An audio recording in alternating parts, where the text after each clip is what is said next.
Hi and welcome to this third in a series of tutorials which will give you an introduction to using Google Drive. And in this third tutorial we're going to have a quick look at creating documents and some things you might want to bear in mind while you're doing that. So if I was just going to do a piece of standard word processing, for instance, I'll just click on create document and you'll see that you end up in a very what looks like a very simple version of Microsoft Word. Let's just see if we can make that a bit bigger because it's a bit small. There we go. And you can see that a lot of the tools you'll recognize the ability to sort of change the style. Some fonts you can add others, but a limited range of fonts which should be fine. Change the point size, adjust where your text is on the screen. Comments, we're going to look at comments in another video. And you've got table tools, word count, and things really that you would be used to using in a normal word processing document. Now, one of the most useful features of Google Drive is that it automatically saves work that you're doing.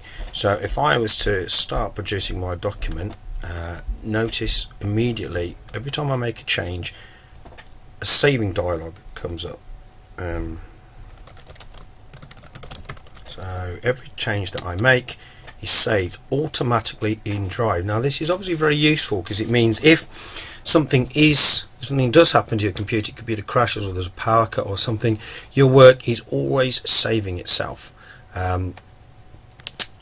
So you have to work very hard actually to lose a piece of work saved in Google Drive. So if I'm producing my document like that, I can just do a straightforward word processing document. This is an introduction to using Google Drive. Now, one thing that is important to know, if you want to work with images and things that you can, but inserting an image into Google Drive means you have to have it already saved. So you need to choose an image to upload that you've got on your computer already, or if you have like the web address, the specific address on the internet where the image is stored, you can do that. Or you can take a photo and put that in, but you won't just be able to copy and paste, which is something you might be used to doing from Word. So just bear that in mind. It is slightly more work that you'd need to do, so you need to make sure that you've got your images saved before you upload them. The other thing, you should always give your document a title. So I'm going to rename, I'm going to put Google Drive Intro.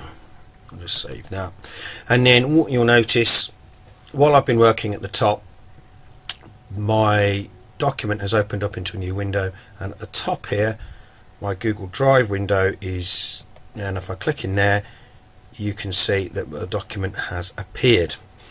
Now something that's very useful that you can do is you can look at the revision history of a document, and if I click on that, what you notice is that I've got evidence of each time I've made a change to my document. Now this is very useful for your teachers because they'll be able to tell you, they'll be able to see when you've last been doing your work.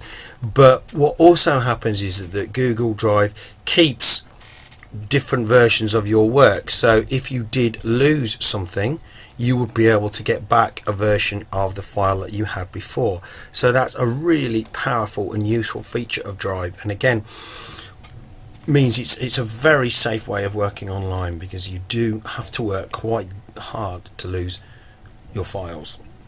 So that's that. And if I was going to create, and you'll see that the presentation one is very similar. It gives you some nice themes. They're quite subtle,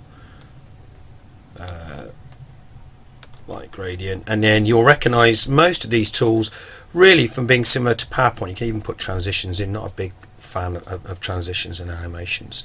Images works in exactly the same way, so the interface is very similar in the different document types. So what you might want to do is just familiarize yourself with the format of working in Drive and naming the presentation. Make sure you're naming your documents.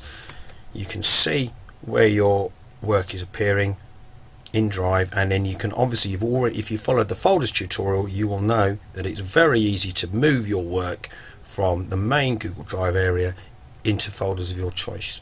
So you might want to have a little practice and make sure you're comfortable with creating and saving documents using Google Drive.